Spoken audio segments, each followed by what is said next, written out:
Congregação das Irmãzinhas da Imaculada Conceição, fundada por Santa Madre Paulina, ela tem um mês do ano que é particular para ela. É o mês de julho. Por quê? Nós temos um fato muito importante. É a morte da nossa santa fundadora, no dia 9 de julho de 1942. Como se não bastasse isso, as duas primeiras companheiras da Madre, Virgínia e Teresa, também morrem no mês de julho. Teresa, com o nome de Inês, morre no dia 14. E Virgínia, com o nome de Matilde, morre no dia 22. É um mês especial.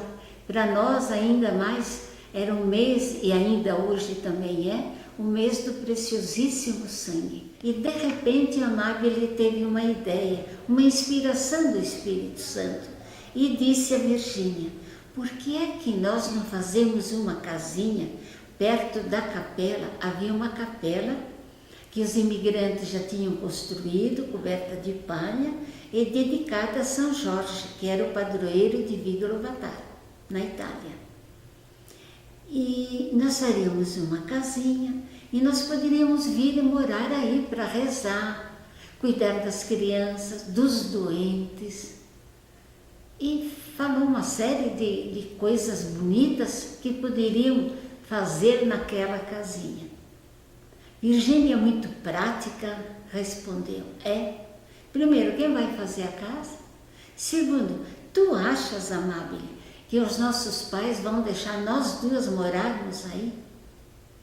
E Amabile, cheia do Espírito de Deus, responde: Deus sabe que nós queremos servi-lo, que elas queriam muito ser religiosas. E no tempo propício, Ele vai nos ajudar. Portanto, vamos dizer, onde se acende o fogo, a chama do zelo, do interesse, da doação, da consagração dela, das duas primeiras, Amabile e Virgínia, é numa tafona, cujo moinho nós conservamos como uma relíquia preciosíssima em Vigolo, na cidade de Nova Trento, em Santa Catarina. Daí, vou continuar a trabalhar, rezar. O pároco lhes dá uma bonita incumbência de olhar o catecismo, os doentes e a capelinha. Nossa Senhora, e vamos dizer, enriquece, instrui, chega e pede a Amabile de começar uma obra. Elas rezam, fazem muita penitência. E depois de 10 anos, aparece o momento do início da congregação, quando uma cancerosa, não havia ninguém que pudesse cuidar dela, não por desprezo, mas porque a filha nova, casada, tinha as crianças pequenas e não dava conta de cuidar da mãe. Aí o próprio povo, que via as duas como duas líderes, encarregaram tanto Amabile como Virgínia de cuidar da cancerosa. E o padre Roque, jesuíta, providenciou um casebre. Então, de um moinho nós passamos a um casebre. E nesse casebre é recolhida a cancerosa, Ângela Viviane, que depois de algum tempo morre, recebe uma outra senhora de idade, e aí começa um trabalho muito lindo. Crianças que vão aprender o catecismo, cantar, bordar, costurar e também algumas lições de ler e escrever. Porque havia já uma escolinha, mas algumas crianças de longe, elas também, a irmã, sobretudo a Virgínia, ensinava a ler e escrever. Porque Madre Paulina custou muito. Aliás, é sabido que foi um milagre da primeira comunhão que ela aprende a ler. Desse casebre, morre a cancerosa, elas, por inspiração de Deus e sobretudo do provincial dos jesuítas, passam para Nova Trento, uma casa de madeira que nós conservamos com muito carinho, é a nossa casa-mãe, que nós chamamos de Casa Relíquia. Lá, elas passam a viver desde 1894. Aí o bispo chega em 95 e, por uma misericórdia do Pai Celeste, na hora ele aprova a congregação. Era o dia 25 de agosto de 1895.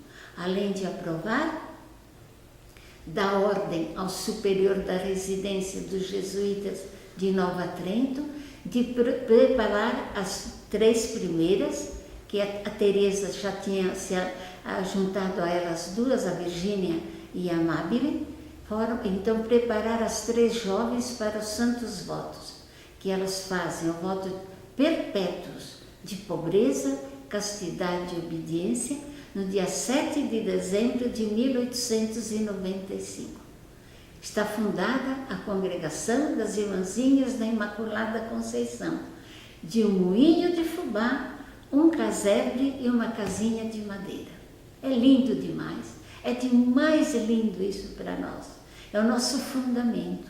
Por isso que nós temos que ser muito simples, pobres, de vida de trabalho. Outra característica, a oração. É o que marca nós nas nossas origens. De Nova Trento, em 1903, Madre Paulina é convidada a dar um salto qualitativo, coisa inesperada. O Dr. José Vicente de Azevedo, juntamente com o Padre Luiz Maria Rossi, convidam Madre Paulina, que já tinha professado, já tinha feito uma porção de coisas lindas em Nova Trento, a vir a São Paulo, na colina do Ipiranga, e aqui começar a trabalhar com os ex-escravos abandonados e os filhos órfãos de ex-escravos. Doou todo um quarteirão que nós temos aqui no Ipiranga. Aí começou a olhar os velhos ex-escravos, alugam uma casa que havia no terreno, e depois ela começa então a receber as primeiras orfanzinhas. Dessa casa, que ela habita de 1903 até 9, como superiora geral, eleita num capítulo em 1903, começa a expansão da congregação. É incrível.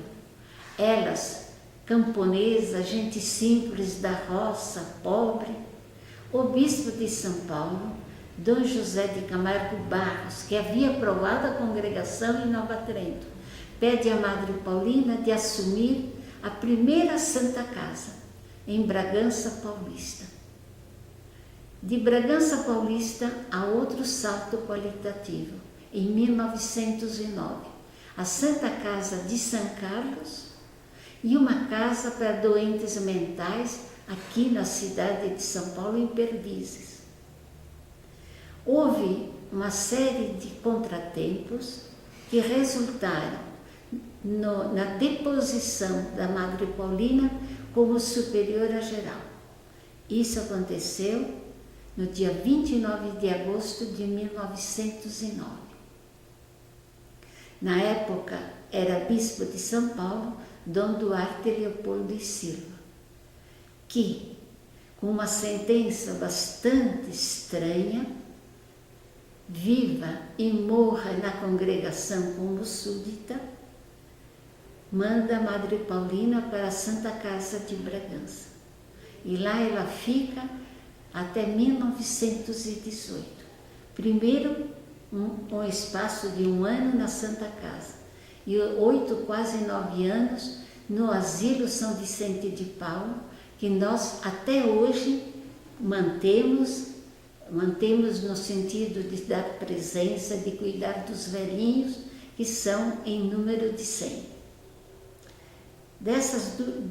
Nesse período que a Madre Paulina fica em Bragança, a congregação é conduzida por uma sua noviça, filha de Maria I, noviça religiosa, Madre Vicência, que dá uma grande expansão à congregação, mas sempre ela consultava, conversava com a fundadora que estava em Bragança. E a madre veio para a Casa Geral, que já não é mais a Casa Mãe de Nova Trento, mas é aqui em São Paulo. Ela volta em 1918.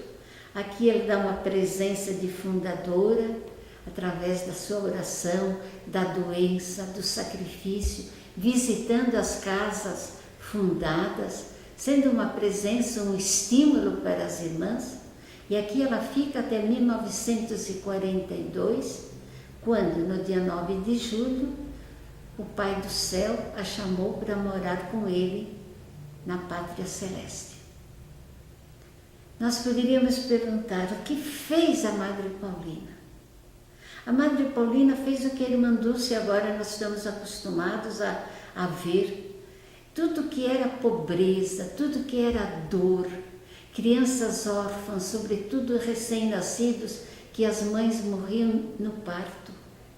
Tudo que era pobreza, ela não fazia distinção, branco, negro, não era, bastava ser pobre. Ela acolhia de braços abertos. A nota muito forte são os doentes e os órfãos. Mas ela suspirava também com as missões.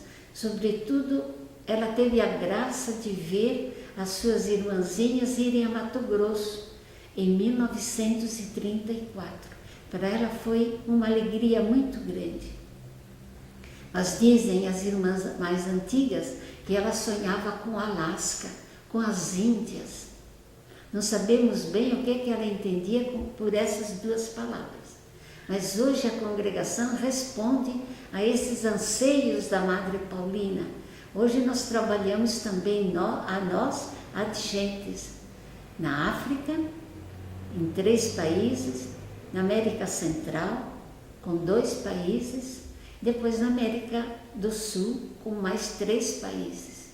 Quer dizer, a congregação hoje, além do país Itália, onde nasceu a Madre, nós temos 10 países onde nós podemos exercer ou expandir o nosso carisma, que é um carisma de estar muito atento, ser muito sensível às necessidades do nosso povo e tentar responder com simplicidade, humildade e vida interior, isto é, vida de oração. É a nossa marca. Caracterizada também por uma devoção particular que vem do berço da congregação, que é a devoção à Nossa Senhora Imaculada de Lourdes, e uma devoção especialíssima a Jesus, sobretudo na Eucaristia. Gostaria de acrescentar que Madre Paulina tem umas características. Ela foi a mulher da roça, a mulher que introduziu a primeira fábrica de seda, de tecido em Nova Trento.